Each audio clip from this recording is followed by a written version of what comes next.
नमस्कार, मी योगेश पवार, मार्सिन क्रॉप केअर कंपनी प्रतिनिधी, कळवण हेडक्वार्टरसाठी.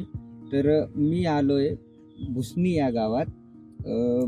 या गावातल्या शेतकऱ्यांनी कंपनीचं प्रोडक्ट वापरलेलं होतं. तर जाणून घेऊया कंपनीच्या प्रोडक्टच्या रिझल्टविषयी त्यांच्या तोंडून. तर सर्वप्रथम आपलं नाव सांगा तुम्ही. माझं नाव कृष्णा अर्जुन निकम, राहणार भुसणी, तालुका कळवण, जिल्हा नाशिक. इजा हे मार्शल कंपनीचं वापरलेलं होतं. त्याच्यामुळे सेटिंग, फुलकळी, पांढऱ्या मुळ्यांची चाल व गेलेला प्लॉट होता, गेलेला प्लॉट पण जिवंत झालेला आहे. हो, तो चांगला रिझल्ट आहे. शेतकऱ्यांनी वापरल्याला काय हरकत नाही. कंपनीचं जे प्रोडक्ट वापरलेलं होतं इज्रा या नावाचं, तर तुम्ही खरंच समाधानी आहात का? हो, ओके, ठीक आहे, धन्यवाद. धन्यवाद.